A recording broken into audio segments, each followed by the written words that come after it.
Welcome to the ThinkComputers Weekly Tech Podcast. This is episode 266. And as you can tell, I'm big. I don't have Ryan on the screen with me this week because we have a special guest this week. Ryan was actually on vacation, although he texted me earlier and said he's on his way back. So we might see him later if we game. But this week we have a special guest. We did this a little while back. And the whole idea of these kind of interviews is to get like another perspective and to just talk about people who work in the industry, who are just around the industry, and see kind of what their stories are. So this week we have one of my good friends, somebody I met for the first time when I was in Hong Kong, and he's such a fun guy. He runs a website called FunkyKit and another website called AMD3D. He also does his own weekly live stream podcast, whatever you want to call it. It is Winston Chim. So, Winston, welcome to the podcast. Hey, how's it going, guys? How's it going? How's it going? Yeah. So yeah, Bob, how's it going? you are in the States and I'm in Hong Kong. So we're like how many 12-hour difference? It's the morning there. So it's 8:30 p.m. here. It's 8:30 a.m. there. Yeah, that's true. That's 12-hour difference. Yeah. So good morning, and hopefully we didn't have to get you up too early. That's all good. So I'm Winston. So I run FunkyKit and AMD3D, our sister site, and I also do like a weekly live podcast, live stream show. And I've met Bob. I think it was back in 2016. It was like 5-6 years ago, and it was at the Zotac I think it was a 10th. I think it was a 10th anniversary of the NVIDIA GeForce launch. It was something. It was definitely something with Zotac. I don't know if it wasn't their 10th anniversary, was it? No, it was the 10th anniversary of. Oh yeah, I think it is. I think it was the Zotac 10th anniversary, but it was the launch of the GTX 1080 cards or something, 10 series. Or 1050? Yeah. We saw the 1050s at the factory. So the whole premise of this trip was one, to do a factory tour. So every couple years, like a company does a factory tour where they invite press us to go see how the graphics cards are made. And we actually have a video on our YouTube if you guys want to check it out. Yeah. Where I made a video of the assembly line and seeing how graphics cards are made. And if you've never seen it, it's actually pretty cool to see how the tech that we use on a daily basis is actually made and put together. And it was really, really cool. And for me, it was really cool because I had never been to an Asian country before. And going to mainland China is pretty interesting. Yeah, you probably see the difference between when you're in Hong Kong and then you move to China. It was just like two different countries, or I say countries, two regions now. But it was interesting because the first time I met Bob, and it's like, hey, what do you do? I said, well, I used to run a website. And I think, well, which one? I said, oh, well, it was an old one. You probably never heard of it. I think, oh, okay. But then, we met there and became good friends and that. And then I met you at the CES and everything. And so the friendship was there. And said, we have a weekly, or so I say weekly, sometimes we catch up on a monthly basis, right? And it's all good. It's all good. So Bob's busy moving, I heard. He's doing a moving giveaway. Yeah, the boxes are still behind me, as you guys can see. I'm almost... so next week will be our last podcast in this space, and then I'll probably skip a week just because I don't think I'll be set up in the new space, and then we'll have the podcast in the new space. So yeah, I'm really excited for moving. It's going to be rather interesting to say the least. Cool. Yeah, about that trip. If you guys know anything about me, like on a personal level, like I love traveling, I love seeing new things, and not only was it a trip to see like tech stuff, and obviously Zotac was nice enough to show us the factory and all that kind of stuff, but after like all of our events were over, I was like, Winston, like, you're from Hong Kong, you have to show me around. And he showed me around. He took me to this really sketchy spot that had all these interesting things to eat, which I didn't eat any of the weird stuff that was there, but went to a bar and everything. And you stayed at the hotel, which was where you probably heard of the stories, the Snowden, you know? That Oh, that's where he was. yeah, he stayed at the same hotel as you did. Yeah. Oh, that was a nice hotel. I like that hotel. Yeah, yeah. Yeah. So that was good. That was good. And did you get used to the weather? Because it's quite humid up there, right? Yeah, so the morning we went to the factory, I was like, I want to go explore before they take us on the bus and all that stuff. So I Hmm. was like, oh, I'm gonna go walk down to the harbor and see all this stuff. I walked like 2 blocks and I was just covered in sweat. I had to go back to the hotel and change before we went to the factory because Yeah, yeah. yeah, Yeah, yeah. it's a nice city. You know, politics aside, it's a shame that it is how it is Yeah, now. well, the thing that I So liked about Hong Kong, like, so I've been in New York City. I felt it was like a just like a New York City, but a little bit different, obviously. And I really liked it. Like, I really liked just it was just really different. It was a really good experience for me. yeah, Obviously, with the politics now, I know it's not the best mm, uh, yeah, place, but yeah, I mean, it was a fun trip. But then, like I said, it that's like how I met you. So I'm yeah, like I said, I'm yeah, glad I went on that trip. mm, But yeah, so you run two websites, but yeah. like how? So we've actually never talked about this. Okay. So how did you get into this whole, reviewing products, or how did you get into the tech Oh industry wow, in general? it's a long story. So if I can if you bear with me, okay. So I'm not as young as you think I am. I'm quite old, right? So I'll tell you how old I am, right? In the sense tech terms, okay? Tech terms. How old am I? Well, I started off with the Commodore 64. Oh wow. Yeah, yeah. Commodore 64.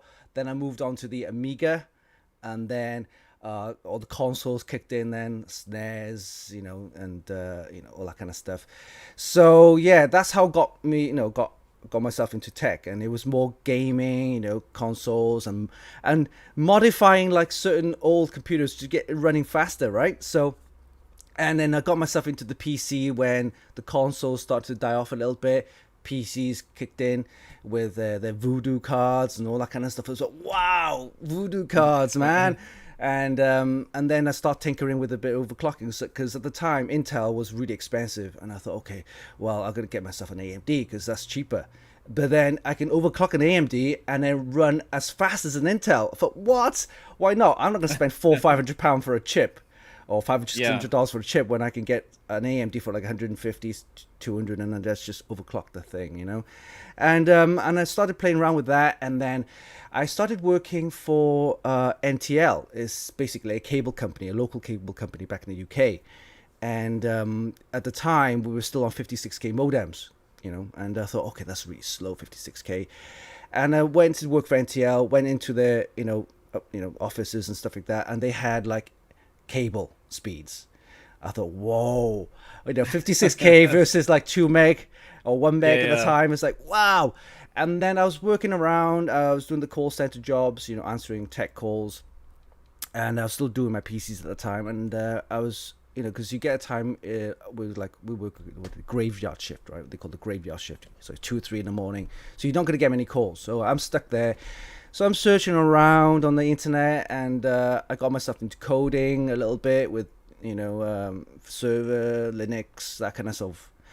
And then I went to this website called All Games Network, and it's shut down now. But at the time, reviews were around at the time, and so I'm reading a couple of reviews, and then boom, it says click here to play.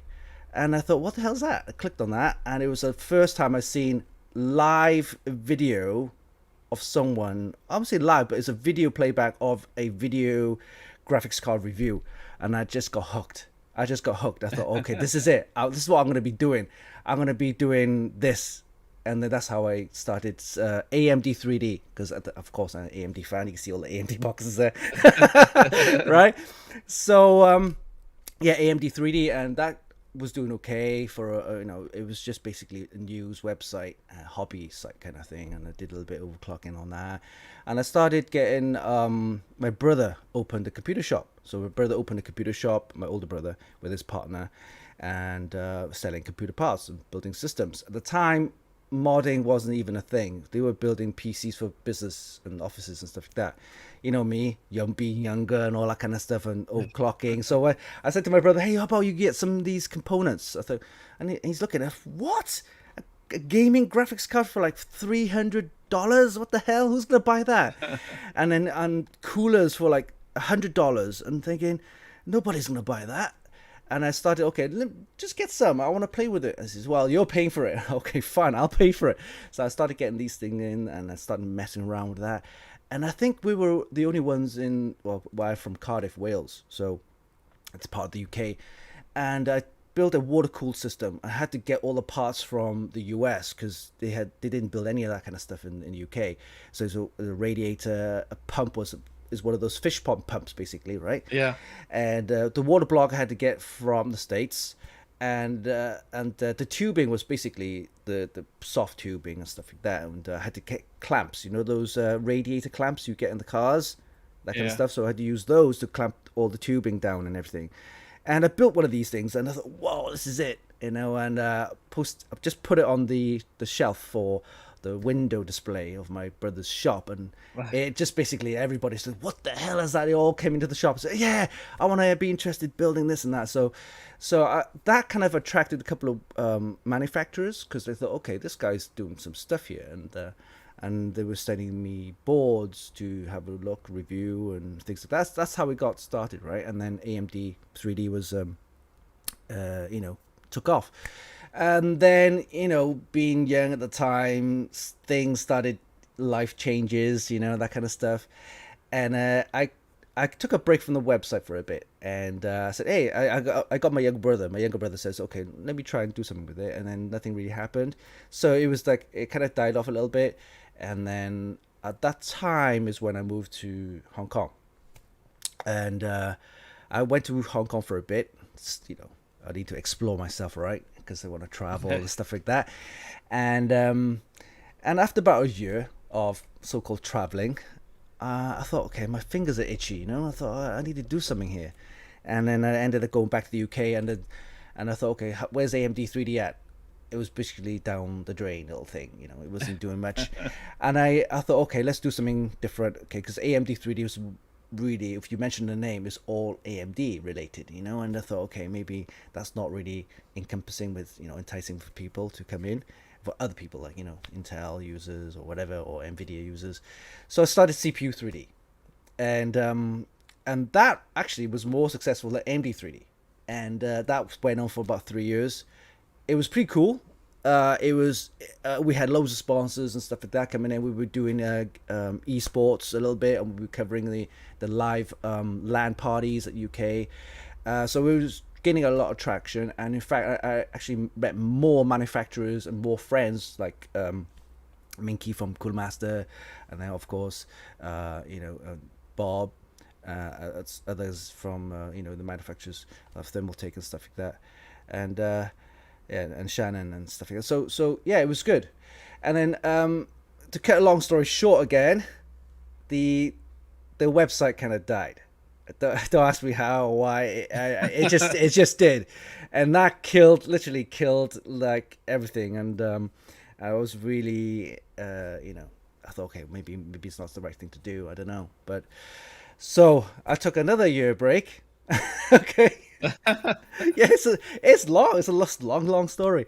But I had the following, had the fans and that, and at the time, social media kind of just started to kick off, and again, this is where I thought, okay, I'll go back to Hong Kong, because I thought, okay, I made some friends there, and if I wanted to start something, maybe it's better for me to stay in Hong Kong because it's closer to Taiwan, because a lot of the manufacturers or head offices of HQs are in Taiwan. So I went to Hong Kong, and I think it took me about like 9 months to a year to build up then the next website, which was FunkyKit. So that's how FunkyKit happened, and then it kind of just stayed, because and that's how it is. And then I think last year, or the year before, I kicked off AMD3D. I thought, okay, let's bring that site back up again, because with AMD going up, Yeah. recently. I thought it'd be a good place, a good time to start. And that's more of a news website with gaming involved, not much reviews. The reviews and bulk of the reviews are actually done on FunkyKit, and yeah, I think from then onwards, from FunkyKit, I think it was 2010. It was doing fine, and we just kind of stayed ever since then doing that. So that's long story short, I guess. Nice, nice. Yeah, it's see, you had never told me that. I had actually had never asked you that, so Yeah. that's pretty interesting. I wish I could take a year off and just Yeah, it's yeah. it's difficult, but this is how some people run websites because it's a business, right? And they think, okay, it's Yeah. making money, and that's how, like, I think for you, that's a good thing. You're turning your hobby Yeah. or interest into a business where you actually make money, or make money enough to cover your costs and to make a half decent living, whatever. For me, the website is more of an interest really than anything else. I don't make Yeah. much. I don't make much money on it. In fact, I only make enough to cover the server costs, the hosting costs, the equipment that I have to buy, like the cameras and the test systems and stuff like that. But that's just to satisfy my interests, really. Yeah. And as long as I don't, lose money on that, that's fine. Because it's like someone into cars, right? If they're into their sports cars, they want to like buy new wheels, the rims, they Yeah. want to do the spoilers. That all costs money. But imagine sponsor says, hey, I like your car, how about we'll give you some new spoilers, we'll give you some new wheels. Then Yeah. you just gotta like drive around, promote it and stuff like that. That's the similar kind of thing. But someone's into cars, I'm into my tech. People like camera tech, people are into their cameras. There's a whole community of camera people, you know that, right? Oh yeah. It's like, Yeah. Oh yeah. whoa, their equipment is like, whoa, is that this world? There's people like Yeah. doing like all this. The lenses cost more than the cameras itself. Oh, I and, know. and you Yeah. can buy a camera, just a body, which costs like 2-3 grand already, just like that. And it's a whole world of just camera tech people. Yeah. Oh, and yeah. then my friend's a DJ, because back in the UK he does a little bit of DJ, and there's a whole world of DJ tech and audio tech. It's like, what the hell? It's like we're a small potato. Yeah. Well, that's the thing is like you see now with the internet, especially social media now, there you can find whatever your interest is, you can find a community to find other people who are interested in that. And that's why I love our like tech community, is because I feel like we're all friends, and I feel like, you know, we we have the privilege of, being able to have these, like, get these products and to tell other people about them and to get excited about them. And yeah, so that's I guess that's an interesting story. Real quick, I haven't been keeping up with the chat, which is something I never typically do. I'm really bad at it. But LBOE says, hello, fellows. Old man is in the house. He's one of our regulars. Hey, how's it going? Old man, when you were talking about graphics cards, he said the first GPU he bought was the 8800 GT. And then I'm just going to call him Alonso, says good morning. So he must be in your area. Yeah. Good morning. So yeah. So one thing that was interesting is we were saying is, like, obviously for me, ThinkComputers is it's one of my. I mean, I have a couple other businesses, but it's a business for me, and it's like sometimes, when it's a hobby, sometimes it feels easier when you have deadlines and the more work you do, or the more reviews or whatever it may be, the more money you make, and sometimes you lose that fun of it. Yeah, that's true. That's true. And that's like something that I battle with, is like, I have this many reviews to get done, and you get burnt out. And I've talked about it. Like, I've taken like whole weeks off from the website. So I was like, I need to like just reset. So, I mean, you do a lot of the you do your own vlogs, right, with the video and the travel. I like them because you get out in the countryside, right, and you get to see things. Well, that was the big thing, was like, I make so much content, whether it's written content or video like we're doing now. And, ever since I had met Kayla, it was like, okay, she's off work this day. Okay, we're going to go do something completely out of the house. Like, we're going to go do something where we don't have to think about it. A lot of the places we go, we don't have, internet connection on our phone or anything. So it's like no distractions.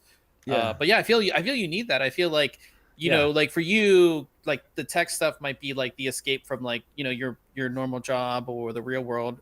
And tech is still an escape for me too. Obviously it's still my job. I still like love doing it, but you do have those times where it does become work and it's not as fun, but you try to mitigate those times. You know what I mean? Like Yeah. just Yeah.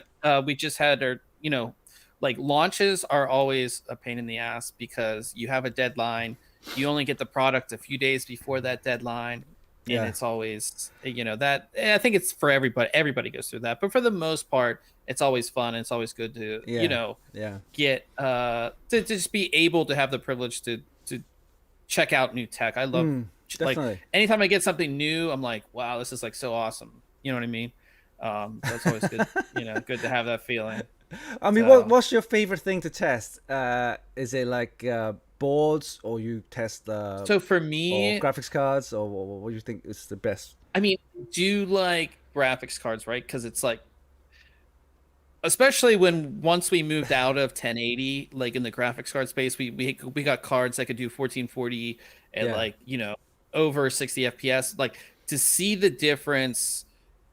I Mm. remember like doing one of my first ever, because like, I've been in the industry as long as you have, like when you got that first graphics card sponsor and you got like a new card compared to like the old card you had, and you're like, wow, this is what a card that I can't afford that I'm getting to review. Like this is like I do like graphics cards, but for me, honestly, I think my favorite thing is motherboards. I Mm. love motherboards because it's like every new chipset we get a set of new tech, right? We Yeah. get it whether it's like moving from USB 2 to USB 3, or we're getting faster Wi-Fi. Like those things, that those like impact people in like a more daily basis, I would say. Like Yeah. I mean, you remember like transferring something on like USB 2, and then now we have Oh. like USB, Yeah. and Yeah. even going from like I do a lot of portable SSD reviews, like going from USB 3.2 Gen 1 to USB 3.2 Gen 2, it's like twice the speed. So it's like Yeah, I, and the big difference for that is I noticed the speeds on those M.2 SSDs. I mean, phew. oh, I yeah. mean, I've just got one from Patriot Viper. I'm not supposed to tell everybody, but I've got one of these so far, right? And you can see that I there. have You see that. I reviewed that already. yeah, Yeah. this one is like super fast. Like what? Yeah, And Gen 4. a Gen 4, the speeds from like Gen 3 to Gen 4, and then you notice the speed, especially if you're doing a lot of video editing, content, that Oh, kind of yeah. stuff. It makes a difference, right? Saving your files and copy and pasting and stuff like that. It does make a difference. And remember, back in the day, before standard 2.5 or 3.5 inch SSDs, you were on the mechanical drives, and they're like, Yeah. yeah, it takes ages to like save and stuff like that. But yeah, the speed difference when you per technologies jump is quite a good thing. And also coming up next later on in the year, we're gonna be doing having the DDR5 and stuff like that. So Yeah. yeah, that's interesting. What So about you? Like what is your favorite thing to review? uh quick and easy ones, like you said. SSDs, yeah, SSDs are good, they're nice and quick.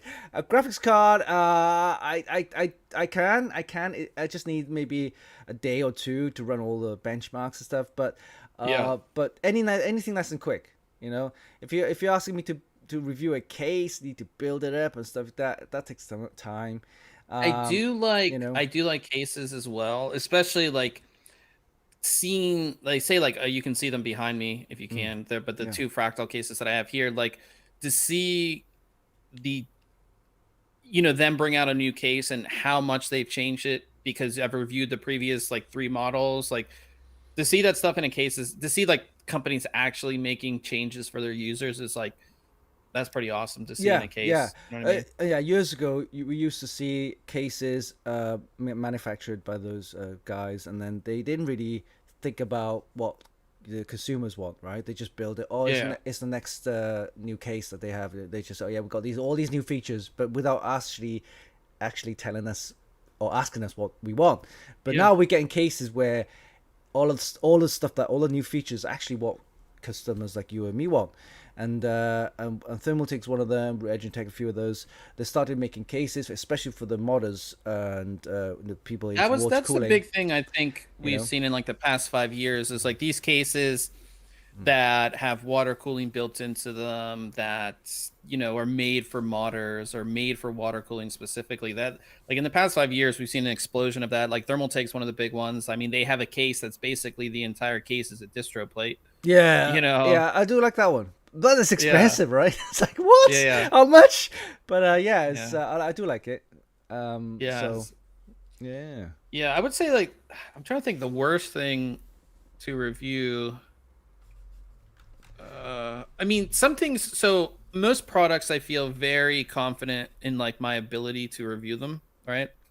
But so I've been starting to review monitors, and I don't know as much about monitors, so the review is harder because I have to some stuff I have to look up because I don't know enough about it. Yeah, You know what I mean? yeah. So the only thing that I haven't really got into is the power supplies because Well, yeah, I'm not a technical electrical guy. I don't yeah, know all my electrical, like, that kind of technology terms, but there are people doing like really really in-depth technical stuff, right? Like the ripples and all that kind of stuff. yeah, I'm thinking, yeah, okay, that's not really me.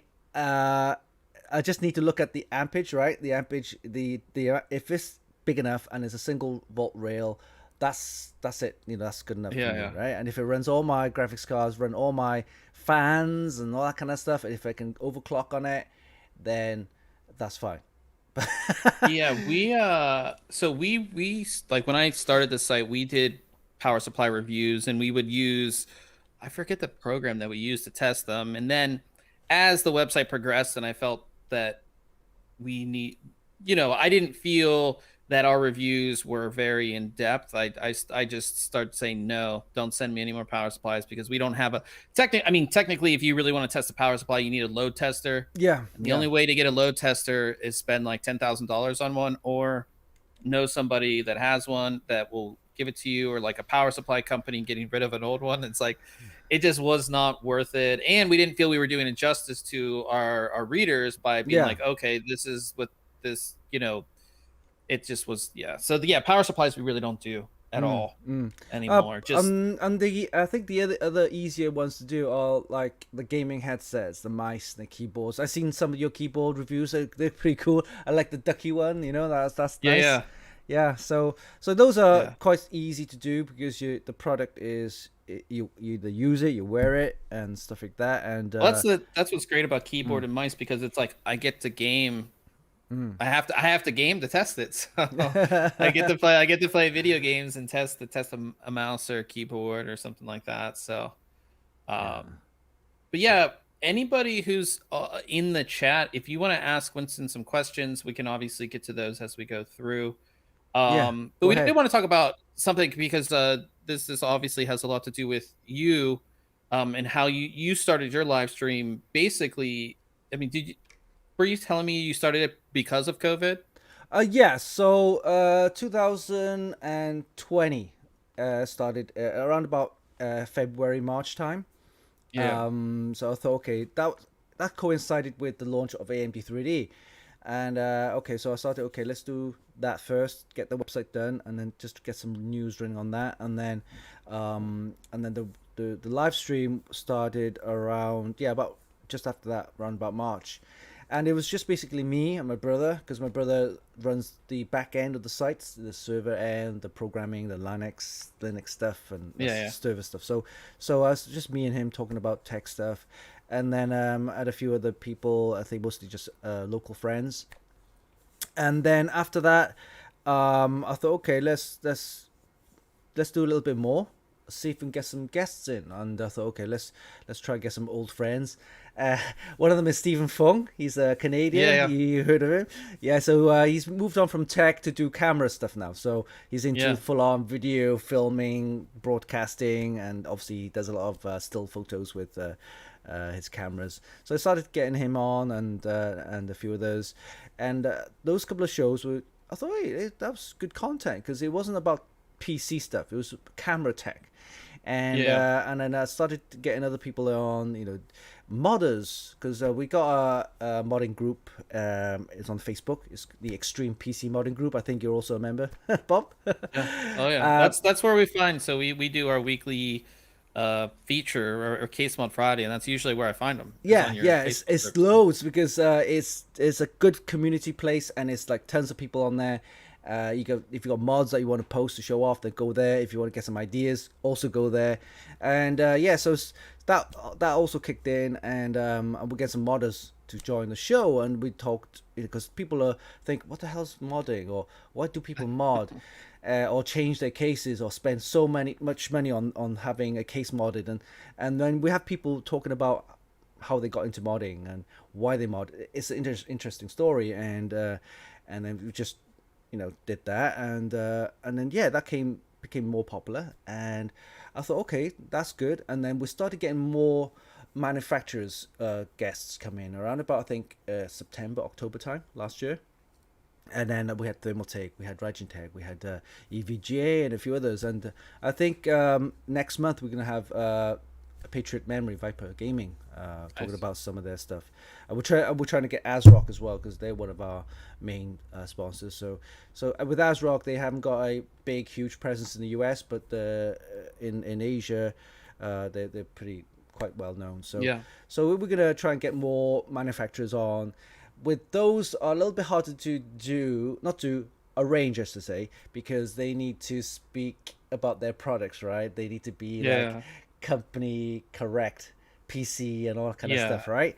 So and you can't like be more what's the word, natural about doing that kind of there's certain things you can't say. yeah, exactly. Yeah. So but if so my take is, I say to them, look, don't do that kind of stuff. How about just talk to me as a friend? Because I know you for how many years, blah blah blah, and say, hey, just a catch up, just a talk, and don't if we mention some products, then fine, go ahead. But we don't.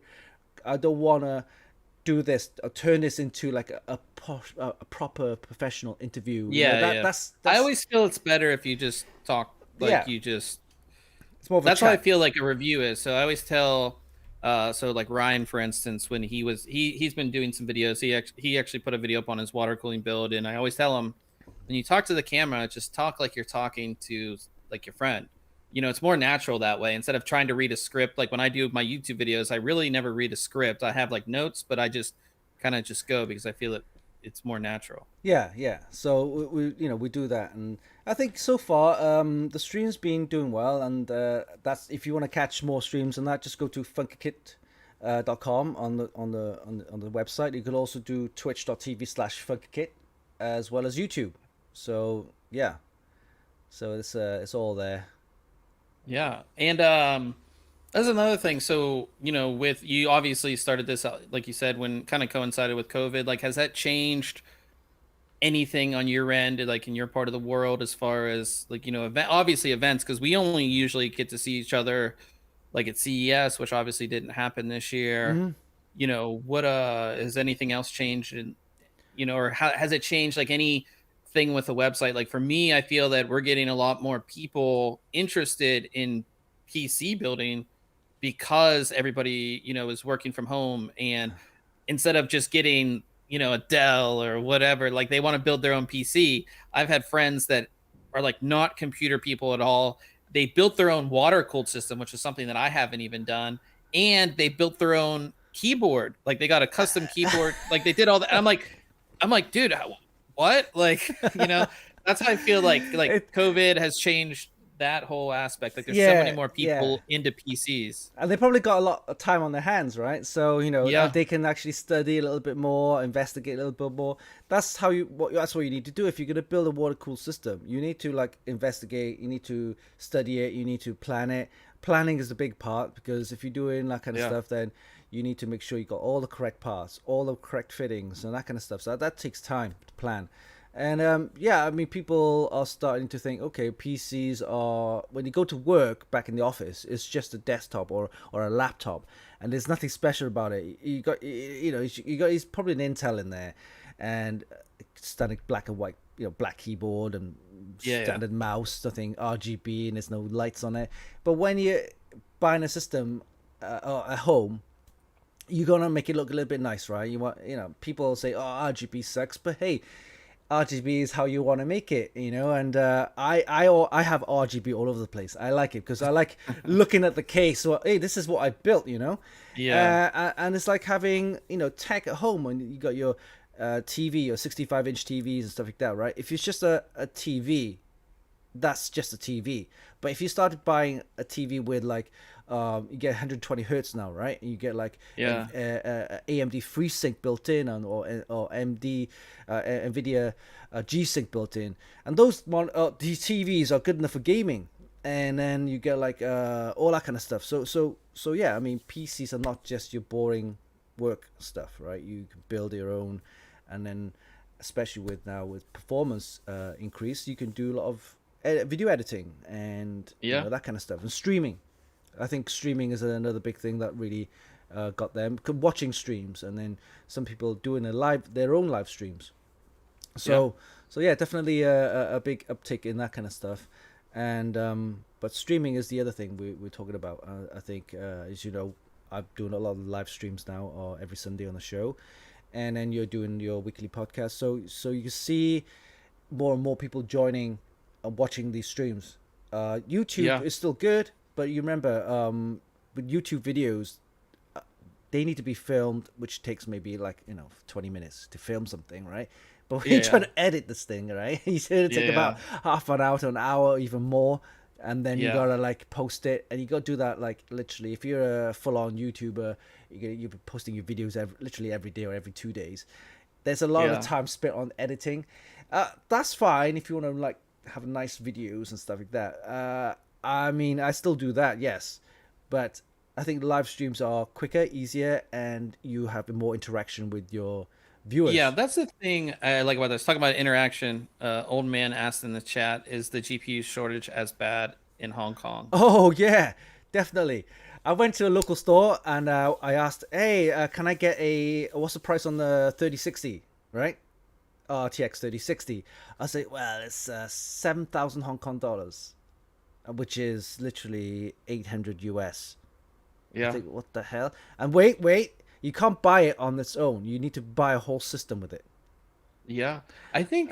And then he says, "Oh, if you don't want that, how about if you want to just buy a graphics card on its own? That's fine. We got an RTX 3080, and it's 15,000 Hong Kong dollars, which is 1,700 US. What the? Yeah, well, one of our one of our regulars, he bought I don't know if it was I don't know if it was a Cyber Power. He bought a pre-built to get a 3080, and he did it like a couple months ago. And now he's like a genius because you could not get any, you can't get them at normal price. And he bought this entire system just for the GPU, but it ended up working out because he would have paid just as much for just the GPU at the time. So right. And plus, if you don't want the system, you can actually take it apart, sell parts, right? Yeah. That's what a lot of people are doing. I mean, because they can't upcharge the full built system. You know what I mean? Like all the upcharges that we're seeing for just, so that's how people are doing it. And I guess that just makes sense. I mean, you can only, this whole, it's not just GPU, it's GPU, CPU. I mean, a lot of my friends since the beginning of the year have been asking me like, okay, I want to build a new system.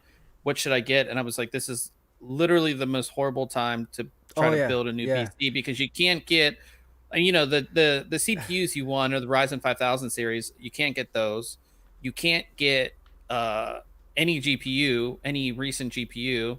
And then even now, like the memory is harder to find now. One buddy was telling me he couldn't find any memory. Cases are sold out. Like everything's just sold out. It's just like it is. There's going to be a really bad shortage for 2021. So don't expect it to change towards the end of the year, possibly. But Intel and I think TSMC, the Taiwanese manufacturer for chips, they're building the factories in Arizona, I heard. So 2022 would be better. they'll have factories building those chips locally in US. Yeah. Hopefully that'll be better. Because right now they rely on one factory, or say a couple of factories, Yeah. but they're owned by Taiwanese, the TSMC, and that's that company actually makes a lot of chips for who? Guess. Yes, Apple, the Yeah. M1 chips. Then they're Well, making yeah, chips for AMD, yeah. all the Ryzens and Radeons, and then they also make chips for mobile systems, chips for the phones. So Yeah. yeah, shortages everywhere. Yeah, nightmare. Yeah, it's just a crazy time with all of that, I think. That's another thing I want to ask you too, because I was only there for a couple days in Hong Kong, but like, Mm. what's the PC market like there? Like for us, we have a Micro Center, we have Best Buy where we buy our PC hardware. Like, you have one major big store there, or is it a bunch of little stores, or how does that all work? I don't think I've taken you there, Bob, but probably next time if you're there. They don't have a big store. Not like you said, Micro Center or anything like that. They have an area. In fact, no, it's not an area. It's just a building. And that building is called the Golden Center. And then there you have like 3 or 4 floors of just computer stuff, from laptops to systems to components. And I think the last couple of years they started getting into all the water cooling components. So it's basically one tower block, or I say tower, yeah, about 4 stories of just computer stuff. So that's the place to go. They have one in Kowloon side, which is the peninsula, and then on Hong Kong Island they have another building. So you have two separate buildings, 2 different sides of the town or city. But yeah, they don't have like a big store, one store. Okay, They have gotcha. Yeah. lots of small stores in a building block. Yeah, yeah. So Gotcha. Yeah, we were gonna go, I remember, and then it like was closed. Like, we wouldn't have got there in time, I remember. oh yeah. That's right. We were gonna go there in the afternoon. But yeah, it was a bit of a rush because I think it was rush hour, so it was gonna be a bit of a traffic Yeah. jam. But yeah, Yeah. yeah, good place to go. Get some bargains. Prices recently though hasn't been that good. Back in the day, you're able to go there and get a good price, cheaper than what you'll get in the US, minus the tax, right? But now Yeah. the prices are literally more expensive than it's cheaper. It's actually cheaper for you to get in the US if you can get it, Oh, wow. if it's in Yeah. stock, right? So Yeah. I'm still using my RTX 2080. Do you know how much Yeah. they? Do you know how much they are now? I was like, what? I know, you should sell it. You should sell it. It's like, whoa! I can get like 800 yeah. for it.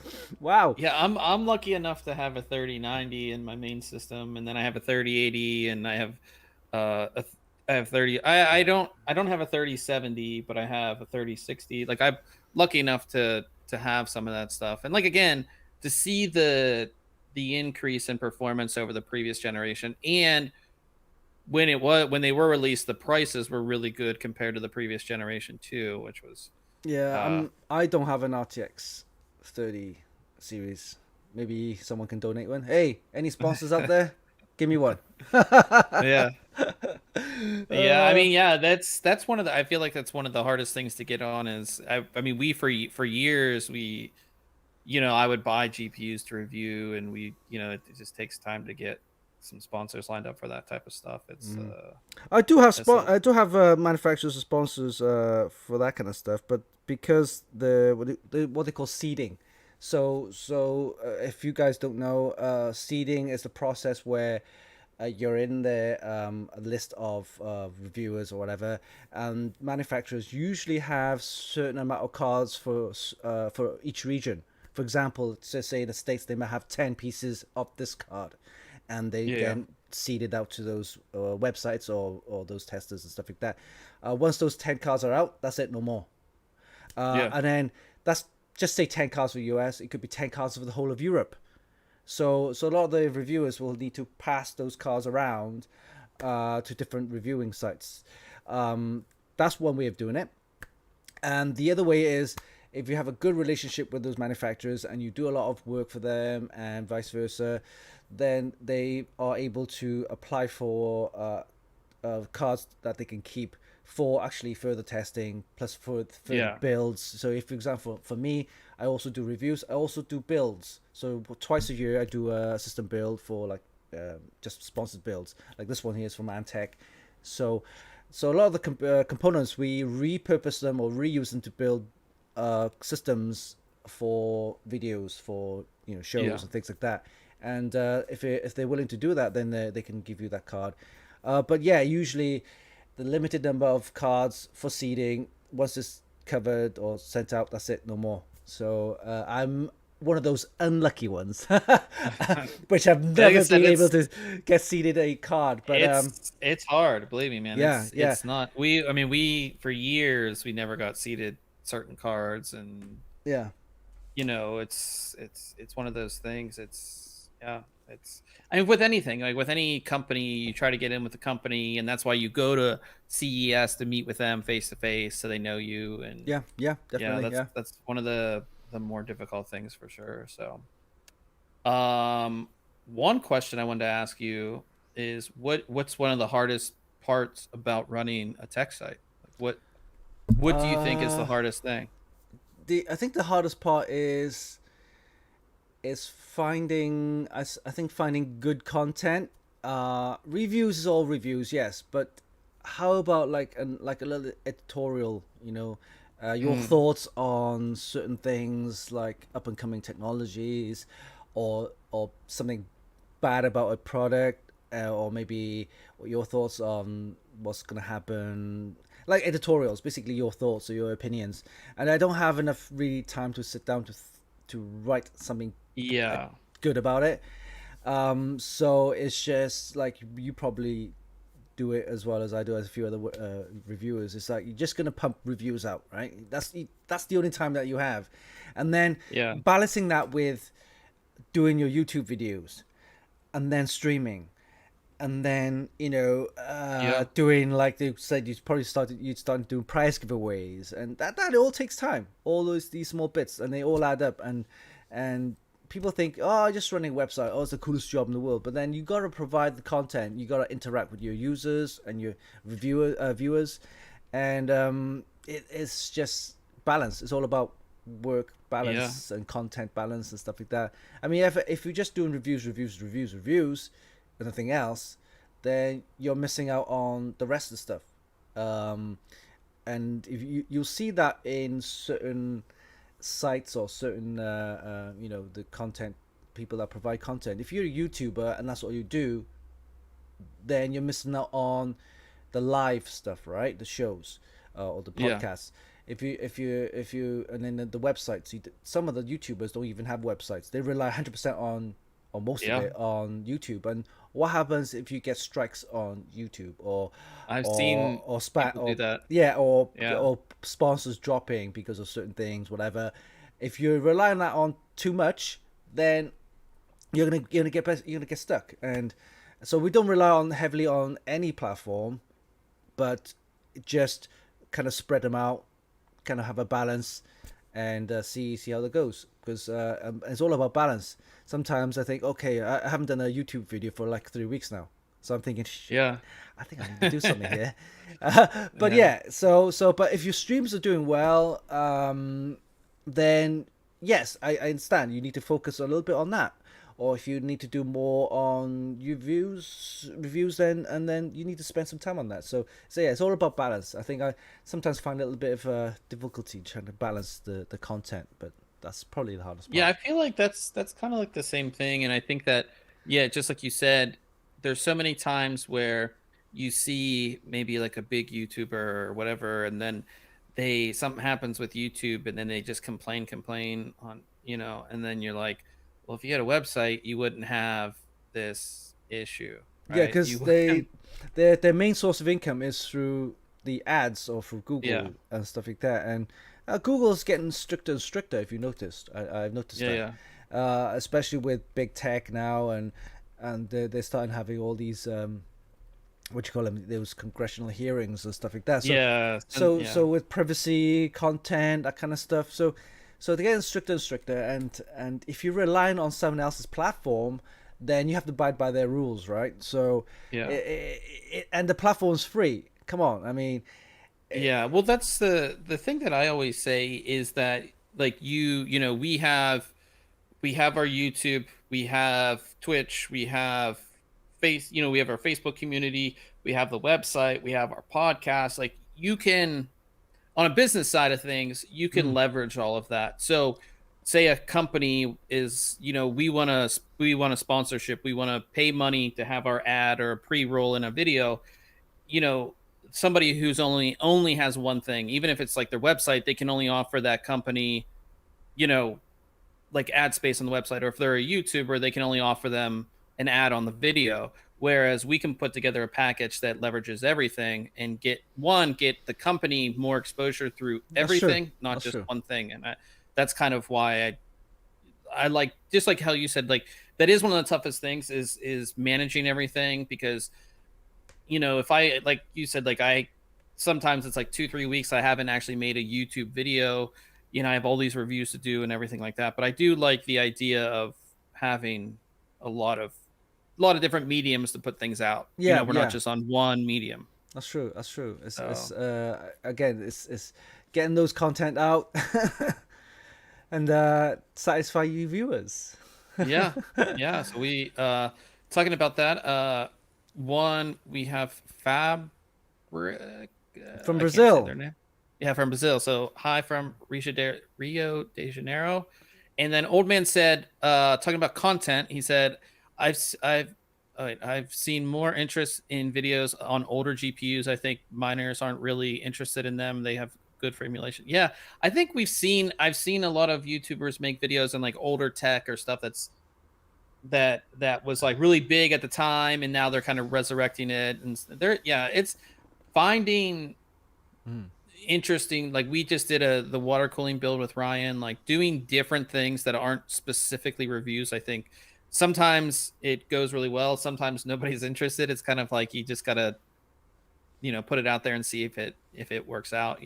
Yeah, yeah, i think yeah, just gotta kind of put it out there. But you always, one thing I always say is always just put out content. You can't just like, if you, just like you said with your previous websites, if you take time off, too much time off, people are just gonna forget about you.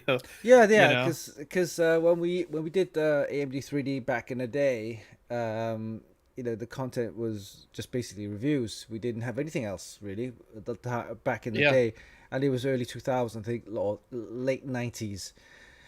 And there was no YouTube, there was no streaming, nothing. It was just the website, and forums back there was big, and yeah, the forums were literally what you have today as Facebook. It was a community of people, and so yeah, so the content, and the only thing that you could make money off was for the in-house kind of banner ads, but then yeah, it's not really something that um you're not going to make huge amounts of money on that. yeah, It was yeah, just something that your sponsor say, hey, there, how about we give you something, a board or something that you could put some banners on for us.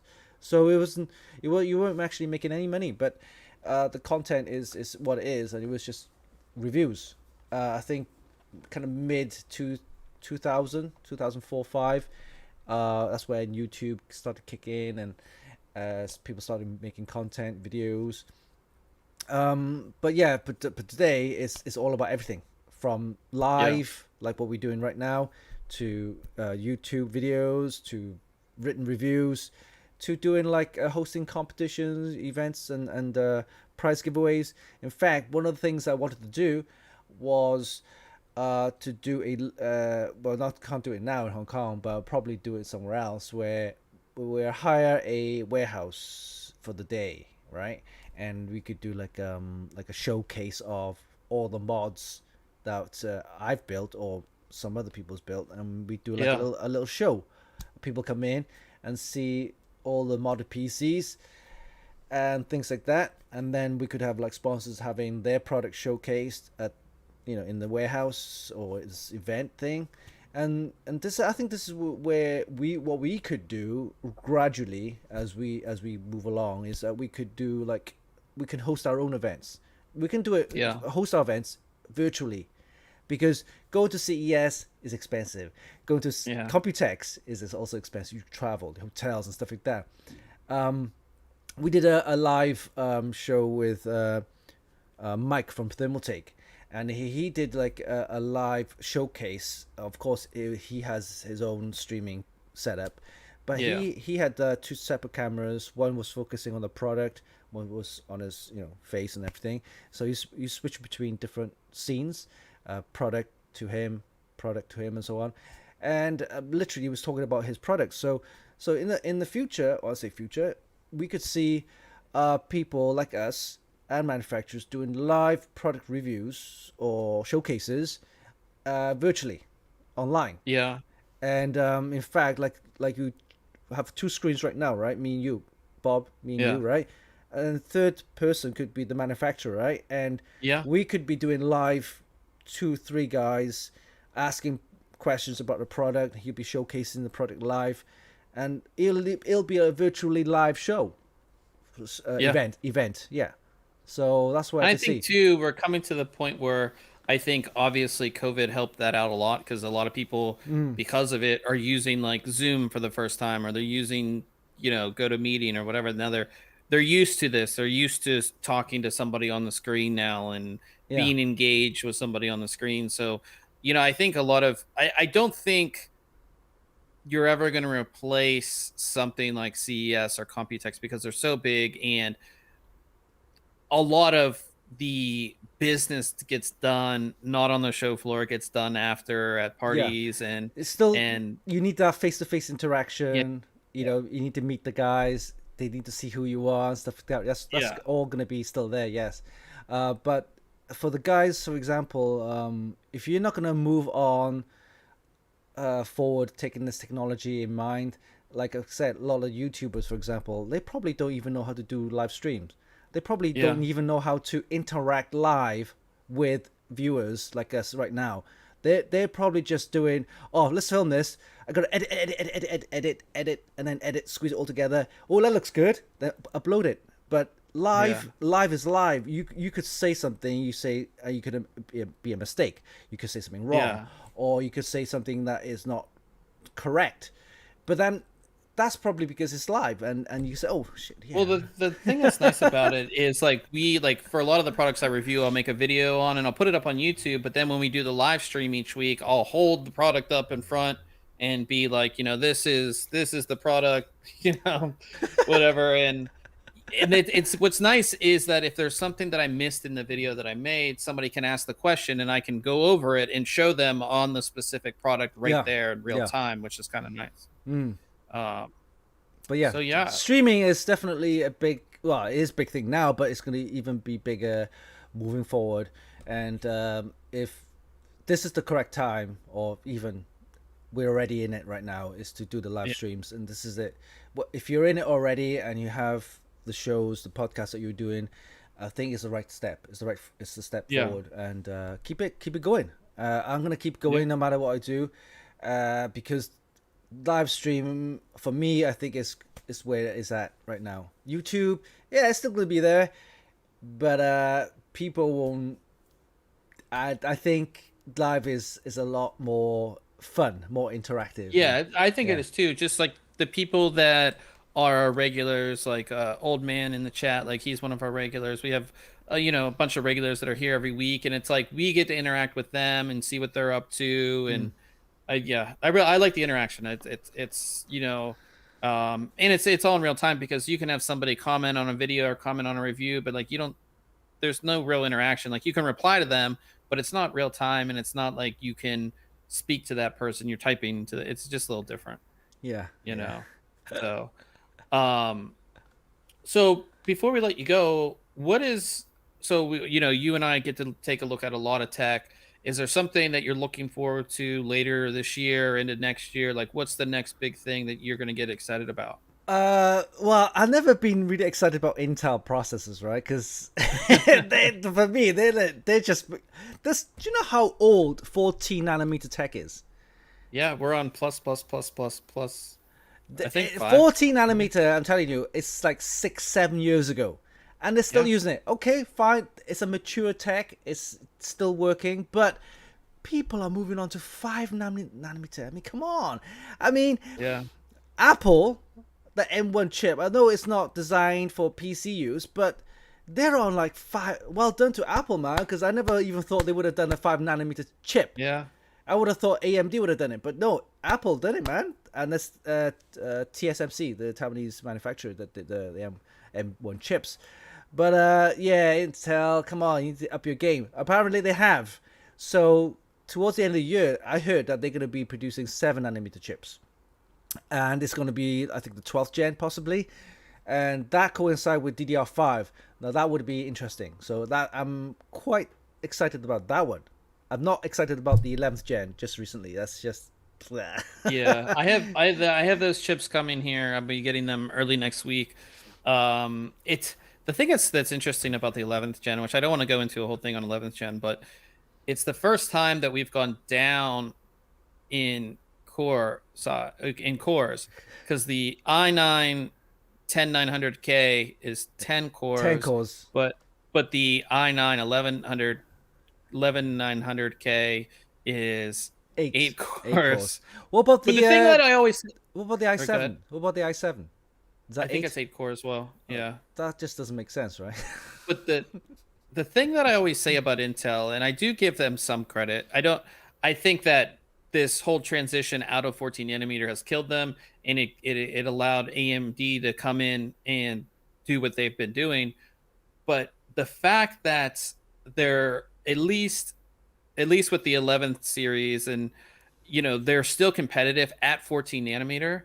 Imagine, I always say this, imagine when they do go down to 7 or 10, 10, 7, 5, like imagine how much more competitive they're going to be once they get out of 14 nanometer. But yeah, I mean, 14 nanometers kind of killed them, really. So there's the thing, you get to look at it two ways, because if they go 7 nanometer now for the next gen, that takes time for their 7 nanometer to mature. So so you got to think about, okay, and they can't do it. The reason why they can do it is because Intel own their own production lines, right? They have their own factories. They don't rely. They don't need to rely on a third party manufacturer. They got their own factories to build their own chips, and that's the thing. And that's why I'm excited about the next gen, the 12th gen. So yeah. They've got factories in Ireland and Malaysia and of course US and things like that. Yeah. But AMD don't have their own. They rely on global foundries. They rely on the TSMC and stuff like that. So in fact, Global Foundries actually started off with AMD. So it was a collaboration, and they sold off Global Foundries. But those with the nanometer techs, they I think at the moment the most high end ones are TSMC right now with the 5 nanometer. So yeah, TSMC and Samsung are the two big ones. Yeah. But yeah, I mean, for me, I'm honestly not that, like, the thing. There's really not a whole lot, because the thing is, I get excited. Because I get to look at everything, and I get to have it and see it. I get excited that I can share that tech with somebody else, meaning that they can go out and buy it and experience the same thing that I get to. And right now with the shortages, you don't get, and like, I can talk about this product and how awesome it is, but if you can't buy it, that's no fun for you. Yeah. So until we get out of this shortage on these awesome products, it's hard to really get excited about a lot of stuff. What about your graphics cards? What the Intel graphics card? What are your thoughts on that? I gotta see it. I mean, we've been hearing about it for so long. It's such a great thing that they're doing, because I always say adding somebody else into the mix brings more competition, allows companies, they have to compete against each other. So that's going to be good for everybody down the line. But they've already said their first graphics card's not going to be a gaming grade card. It's going to be entry level. And in all honesty, the Raja at AMD, who was at AMD, I mean, his time at AMD, and if you look at the graphics cards that they put out when he was there, not the best, right? I mean, not really all that competitive against NVIDIA. So we'll see. I always say, just like, we'll see. It's good that they're doing it. It's incredibly it's a big leap for Intel, but if anybody could do it, Intel would be one of the people that could do it. It's just, we're not going to see a competitor to even 1440p or, definitely not 4K, probably not until next year or the year after. Yeah. Oops. So yeah, so good. Intel. So yeah, I'll be waiting. Give me some cheap graphics cards. I wouldn't mind. No, if they can do like Yeah. multi-scaling Intel GPUs in like quads, then Yeah. then yeah, maybe give me some And that's quads, the quad thing Intels. you have to worry about too is like, all of these game studios have great relationships with both Nvidia and AMD, and then the games get optimized for the card, so the performance is really good. Then you have you have Intel coming in who has to make all of those, make all of those Yeah, it's like optimizations as well. It's yeah. Remember back in the day, the console wars. We had Nintendo and yeah, Sega battling out, and then Sony just came in with PlayStation. Everybody thought, yeah, well, they're gonna die. It's not gonna last. yeah, But Sony, being a bigger company, corporate company, global, right? yeah, They had enough money to pump into marketing, yeah, sales, paying money, or the gaming studios huge amounts of money. Say, hey, you need to produce some games for us for Sony PlayStation, blah blah blah blah. The marketing, the amount of money they spent on that was huge. And yeah, if Intel needs to be successful with their graphics cards or some of the other products, then they need to spend a lot of money into that kind of yeah. marketing, into enticing all the gamers and studios to produce games, stuff like that. So I yeah, mean, they're already spending. I mean, I can't. I mean, most. I mean, you saw over the past year all of the people from Nvidia, AMD, all the companies that they brought in. I mean, to bring in these people, they're going to have to offer them a lot more than they're already getting paid. So I mean, they're spending the money, and I do like that it's not a quick rollout though, because when something gets rolled out quick, it's usually never good, yeah, right? yeah, yeah. They So rushed it. I Yeah, would say, yeah, take as long as you want, do it the right way. It's just like with Ryzen. I mean, Ryzen, the development period. I mean, basically AMD was like, we're not going to be competitive for 2 years, and then 2 years down the line, we had first gen Ryzen, the second gen Ryzen got better, and then third gen Ryzen was like yeah, that's and now we're on Ryzen 5000 series, which is basically what I would recommend everybody. So they did it the right way, and if yeah, Intel can do that on the GPU, they're going to be yeah. you know The FX process is really bit suck. yeah, yeah. But All it's, I right. mean, that you see what AMD did, and it was just like, that's Mm, how you do it, and you have to take that hit. That was a financial hit of not being competitive for 2 years to put yeah, out to get into a competitive space, and that's kind of what you have to do. And for Intel, I mean, they don't have any previous. I mean, they do have one previous GPU from like years ago, but I mean, they don't need to put out GPUs until it's fully ready. So it's going to be a yeah. while, but we'll see what happens. True, So, true. Oh, um, but yeah, real quick before we do get out of here, I do want to remind everybody that we have a contest going on. I'm doing the purge of all Bob's tech stuff. yeah, We've been doing it. So every week I'm giving away something that I've reviewed that's either been sitting in storage or that I just have here, and that I don't want to take with me across the country because I don't want any more boxes than I already have. So we're on week 9 already.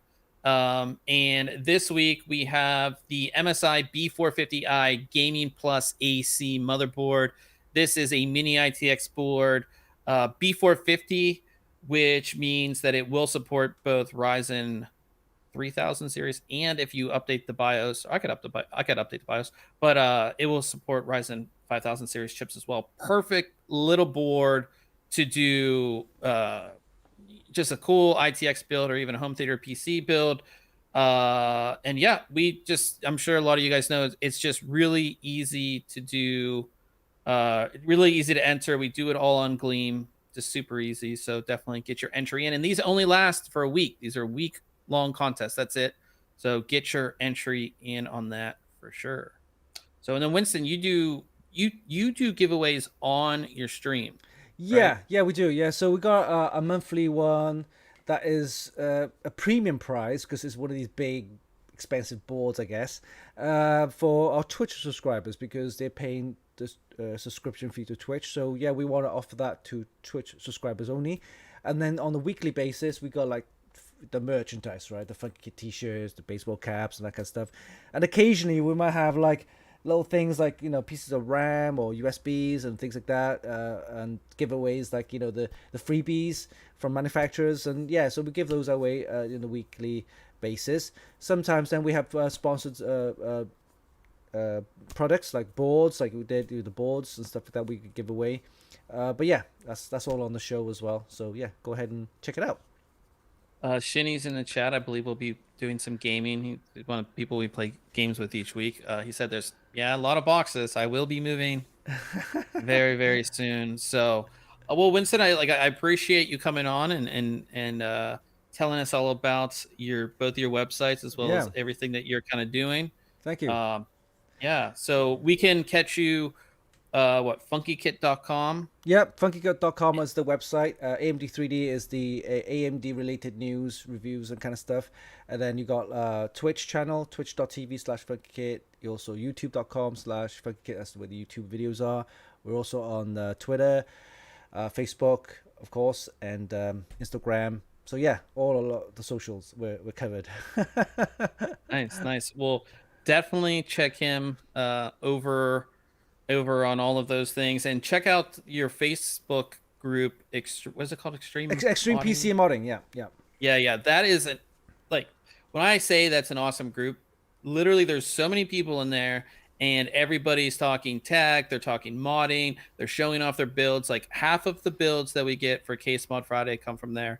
It's just a cool place. If you're looking for a place to continue to talk tech, if you're not talking with us, go ahead and check that out for sure. I'll be sure to put that. I don't have it in the show notes, but I'll add it to the show notes for all of you guys to check out. And definitely next Wednesday, will be the last podcast that we do from this place. Be my last one. Be bittersweet, I guess. But yeah, be the last podcast. Ryan will be back on. So that's going to be it for this week. We are gaming. Ryan is back. He got back and he wants the game, apparently. So he will be starting the stream over on Twitch. So you can go ahead and check that out. Apex Legends, as we always do every week. Twitch.tv/ThinkComputers. Again, Winston, thank you for coming on. And You're we welcome. will see everybody next week. And again, you're on Sundays, right? Your live stream is Sundays. Live streams on Sundays, 11 a.m. EST. Okay. It'll be, I think, 4 p.m. GMT, and it's 11 p.m. here in Hong Kong. So, yeah. Nice. Yeah. So check out his live stream on Sunday, and we'll see everybody next week. Yeah. Stay safe and have fun. I mean, enjoy the rest of the week. All right. See ya. All right. We are offline.